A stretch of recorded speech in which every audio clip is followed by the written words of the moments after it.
Good morning and welcome to Daybreak News.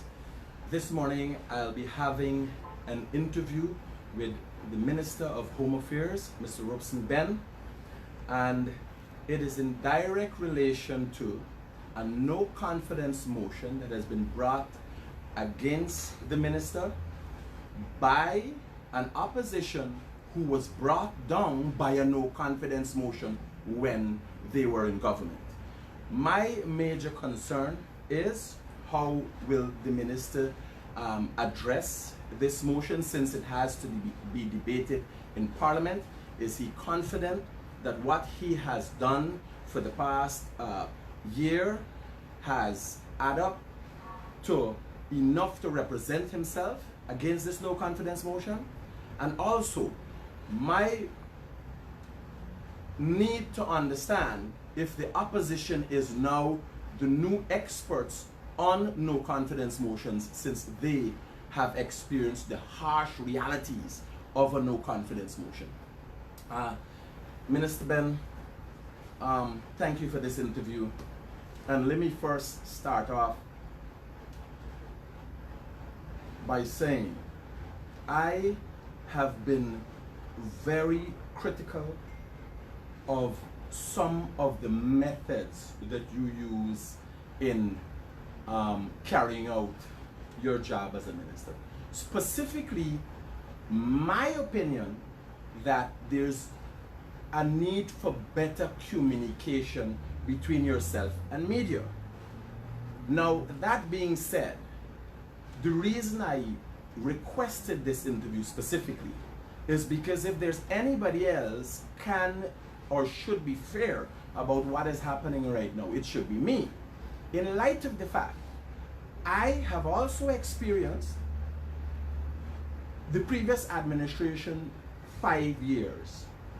And I can say, as much as I have been critical of you, I do not find what you have done so far has added up to, or could add up to, the incompetence of your predecessor.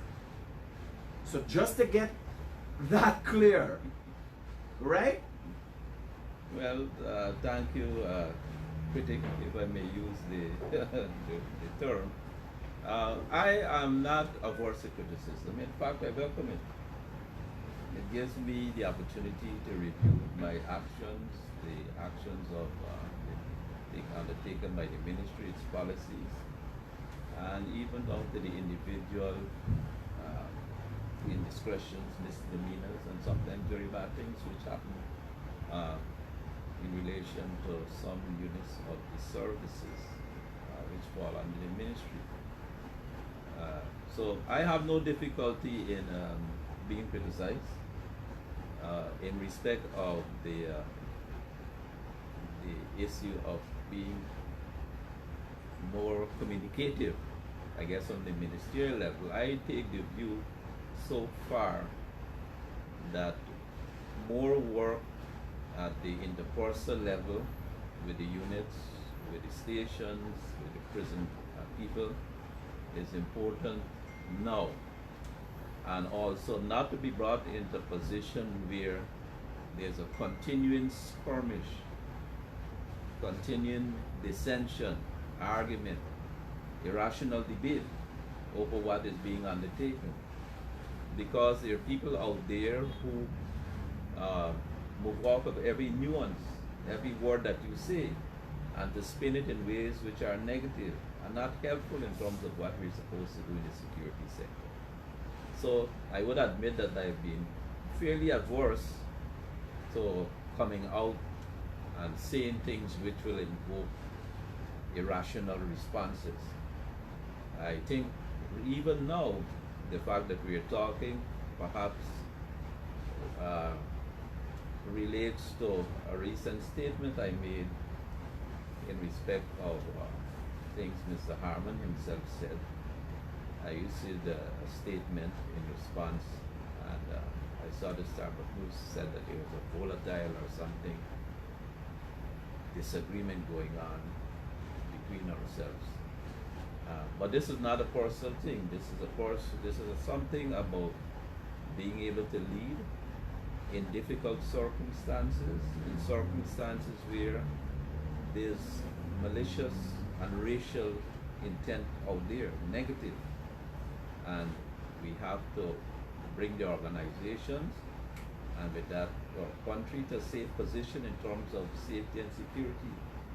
And that's what we're working on. We're working on it every day. Okay, Minister. To get at the real issue, a no confidence motion has been brought against you. And the reason I have sought to have your input and Dr. Frank Anthony, the Minister of Health's input, because when a no confidence motion was brought against the opposition when in government, they were all confident that they would have overcome that, and then they were charandased. Okay, yeah. What say you as to your position in overcoming this no confidence motion? What evidence do you have? What have you done so far to show that this is basically just a deliberate attempt to create unrest and confusion in this country? Yes, well, first off, this no confidence motion against Frank and myself, it's a stunt. I see it as a stunt.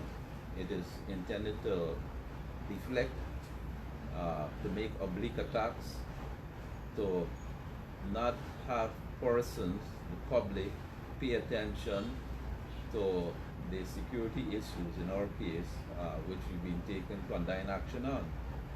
I think there were questions relating to recent arrests, questions relating, of course, in relation to the West Coast with these murders, and also with attempts to pervert the course of justice in that regard.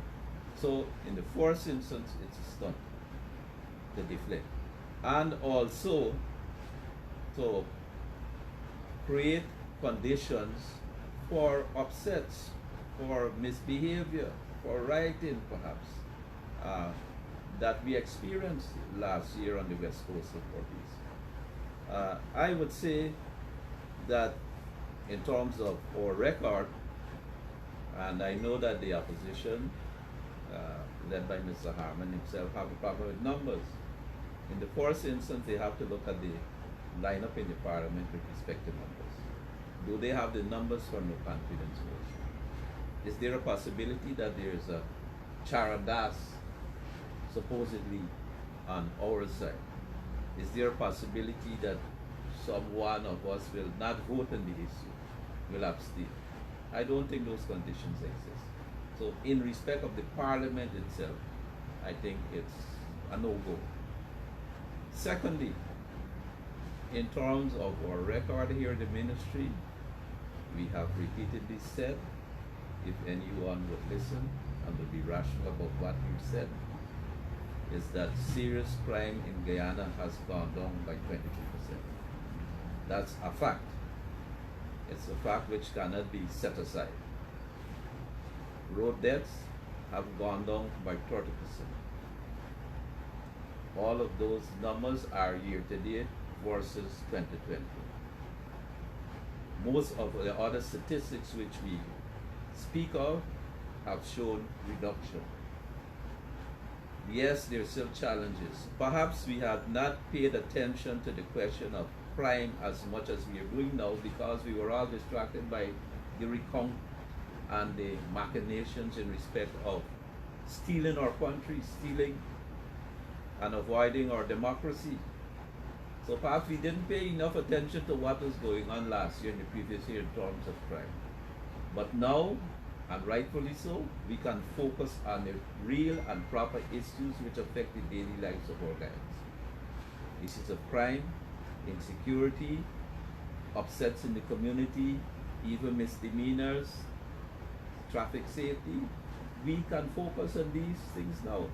And I'm glad otherwise that we're going to have this debate because it brings us properly into focus on what we should have been doing all the time. Not attempting to steal elections in the case of the opposition for last year and to steal the country itself. So I think that we are having success. We know where we have serious gaps and deficiencies. We know what we have in respect of our forces, both at the level of the police force particularly, the deficiencies there, the lack of mobility, the lack of integrity, the questions of corruption. We know what we are dealing with there, and we're working at those issues. We know in the case of the prison service, the fact that the entire system was practically destroyed as a result of upsets and fires, and prisoners being killed in the prison as a result of fires, as a result of inattention. We are aware of those things. We had the Camp Speed fire where 17 men died. Interventions to make improvements, but it was much delayed, and I believe it is rife with corruption because units were bought from the United States of America and were left on the ground for over a year, and nothing was being done to move the project ahead. The COVID pandemic granted. We are looking at building a completely new prison at Lusignan, which will hold most of the prison population. In the case of the fire service, we are aware of deficiencies in training, in engagement, in their posture, in terms of leadership, and this could be said across the board for all of the services. But we know that we have to, after the malaise of the last 5 or so years, during the APNU's time, we know that we have to work with the services, with the leadership in the services to bring them to a point of professionalism, better diversity in terms of their people who are working there, so that we can make a significant leap forward in respect of the services they're supposed to provide. I am very confident both in terms of the people we have at the ministry, their willingness to work. I'm confident in respect of most of the membership of the judges, of the services under the ministry, the police, the fire, and the prison, that we could bring ourselves to a point where we will have significant improvement. But with the challenges, there'll be bumps along the road. We have certainly some issues which we have to confront with seriously. You know, the current noises with respect of police promotions and the defunct as it is Police Service Commission. We are aware, as I said before, of corruption in the forces, police force, fire service, prison service, and the fact that there are malcontents, some political malcontents there. But we want to work to bridge our gaps, to show better empathy to the people we have to work with, to have a more non-contentious engagement between, say, the police and the public. We said that we want the citizens to take videos of every engagement between the police and themselves and others. We said that we want to put, and we will put, video cameras in each police station where the police and the public engage. We have taken action in relation to indiscretions and serious crime, as it was, allegations in respect of police misbehavior. There are a number of those out there which are being investigated, including the Peter Headley issue, his death, and there are a few others. There are a few policemen who are imprisoned in relation to issues or under close arrest. So, in a large organization, fairly diverse in terms of personalities, there's always a situation where you would have breakdown, lapses of judgment, inattention, and particularly in the case of our the makeup of the police, the prison and fire service, disdainful behavior in respect of the public, lack of empathy in the prison service. I talked about no person should be beaten, persons should only be restrained as necessary to the level of the force required, and that we should not be in a position where we're not empathetic and that we're not rehabilitating persons and leading to recidivism. Fire service, there's a lot of work to be done there. We spend most of money in unit assets, in units for the fire service. $6 or $90 million on new fire truck. Issues of engagement, of utilizing the training that they have been given, are issues which we're working with. And there are also some misconceptions in the public where there's regular talk, like at the fire at Mandela the other day, the North Rhinebeck Multilateral School, where they say the fire trucks arrive without water and things like that, without knowing what the true situation is. But there are deficiencies, there's a destroying of assets in the way they do maintenance of equipment, and those are issues we're working hard at. Minister Ben, you have covered a lot there, and consecutive administrations would have been addressing different issues at different times. You are the Home Affairs Minister of an administration that has its second go at running Guyana. Under the previous administration, 23 years rule, there was quite a bit of mischief created where politicians, specifically from the PNC, were played an orchestrating role in unrest in Guyana. Today, we see that play out again, where the brutal murder of the Henry boys was turned into a political and racial issue that caused widespread hurt to Guyanese. Now, the Ministry of Home Affairs and consecutive governments have been dealing with people for marijuana, petty crimes, people go to jail for different crimes.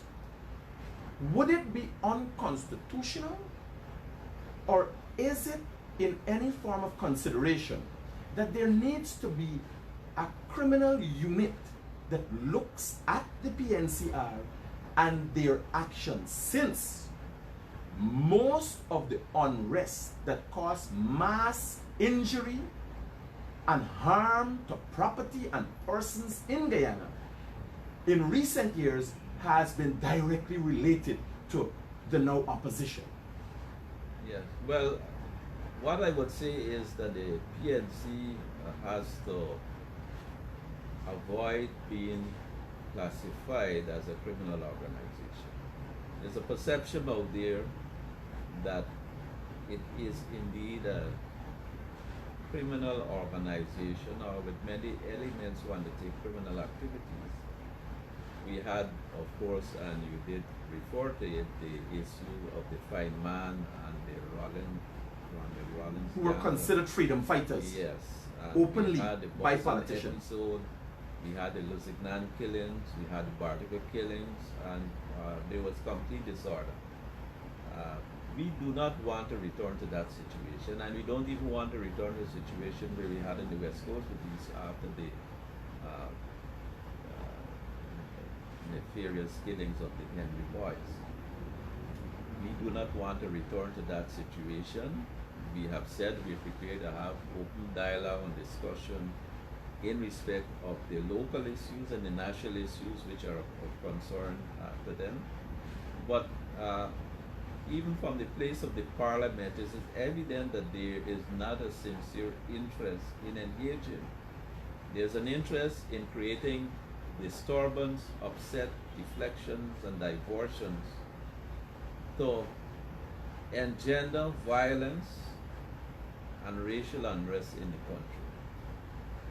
It comes out in their statements, it comes out in their behavior in the parliament, it comes out in statements they make in the parliament about other persons of other races. And it's highly unfortunate, but I'd say the APNUAFC, the PNC itself, and the leadership are like every other Guyanese, subject to the laws of Guyana, subject to the Constitution and its laws. And if they are found wanting in those regards, they will be dealt with by what exists under the laws. And they'll be dealt with by the very institutions which are set up to deal with those issues. Minister Ben, I see you have a book here, Police Administration. Is there something new going on with the police? How do we deal with training? How do we deal with the new outlook and fostering good relation between the police and the citizens? Can you tell me a bit about what's going on there? It was just that I received just now 6 books on police administration. It's a donation from some friends. And I wanted to get these books to be able to give them the police divisions and to have it available for them when they're doing their courses and so on. This is a very important book in terms of the subject. I think there was only one copy somewhere in the police library. I don't think anybody ever used it properly or used it. Not that individual policemen may not have their texts on there. But we are trying to develop a new spirit. We've spoken to them about integrity. We've spoken about professionalism. We've spoken to them to rise up to the true meaning of their training and to the service and protection they're required to give to the Guyanese people. As I've said, this is obviously not an easy task and it will take some time. We have to look at how persons are taken into the police force. We are looking at how the training is done. And I would say that there's a lot of training that they undergo. But the question of engaging on the training in a proper way, assessing failures in engagement with the public, properly taking care of their assets. The police force has a deficit of over 50 vehicles. We're bringing in 50 new vehicles by the end of this month. Somewhat delayed, but they're coming in. And the way how they speak and deal with people. There is also a requirement of the citizens to behave properly with the police and not try to think that in any case we could give a 5,000 and get off with it for whatever misdemeanor and discretion that there is. So this is a significant work in progress to have new police, a new police culture, and also to increase the peace in Guyana. I think there's too often a situation where police and others may go into certain communities, like I've seen in indigenous communities in the country, in the interior, where they behave with a sense of entitlement, where they behave with a sense of demanding and taking, where they are not in tune with the cultural mores and behaviors and aspirations of the people, and are sometimes viewed almost as an occupying force in the communities, and that even occurs on the coast. So bringing in greater diversity, greater multiculturalism, moving away from what remains of our legacy in terms of colonialism, of having a British-style police force with certain religious and other trappings, they use perhaps a bad term, still remaining, but we have to have an integrated forces, services. That's the only way we'll be able to work and improve things together. So if you and I join the police force tomorrow, we'll come out as squaddies. We look out for each other and we want to support and develop and work with each other in the service that we are to give. And that we shouldn't see you and I, as we look here now, as being adversarial, or that your very presence means that you're taking away something from me. And in the way we speak and relate to each other has to be more empathetic and supportive. So that's what we want, that's what we're working at. Minister Ben, it is clear the no confidence motion that has been brought against yourself and Dr. Frank Anthony has not been well thought through, like many things that the opposition do. In light of the fact you suggested the numbers will not stand up, obviously arguments, because of the fact that you are arguing against an administration or an opposition that was in power for 5 years, failed miserably, and you are now only 1 year in and is boasting a decrease in crime and road accidents. Do you see there being a likelihood that a no confidence motion being brought against the opposition leader in light of the fact that there's so much that could bring a successful motion against him? Do you see the likelihood of that? In the totality of the parliament, the numbers are against him if a no confidence motion is brought. The numbers are against him, and there may be a charandas amongst them on his side. Do you see that being likely? I don't know what is likely. We want to, if I might speak for the European PDP Civic, we really would like to see that we come to positions of rationality, that we could have reason and civil debates, that we could bring our country to a state where we could navigate to a rapprochement in terms of how we have to develop the country. Because as I've said, if we don't have peace in the parliament, we wouldn't have peace in Guyana. If we don't have sustainable, rational, reasonable debate and behavior in the parliament, we give the worst examples to the rest of the country. And there's no reason for the rest of the country to be better than we are. So we ourselves have to be better in the parliament, that's in totality, and I think a lot of the effort has to be made on the other side. I think they have to get over the PTSD, the post-traumatic stress syndromes of losing the elections and of losing in their attempts to steal the country and the elections. And even if they don't want to admit to their wrongdoing, to turn a new page and to let's move forward, let the country move forward. But clearly now, given this current episode, there doesn't seem to be a reason for, they don't want to do so. This is just another episode, and I would point out, and perhaps Frank did point out, that the leader of the opposition took the COVID vaccines. He had 2 jabs of the COVID vaccines very early on, but he is going about the place and telling people that they need more information before they take the vaccine.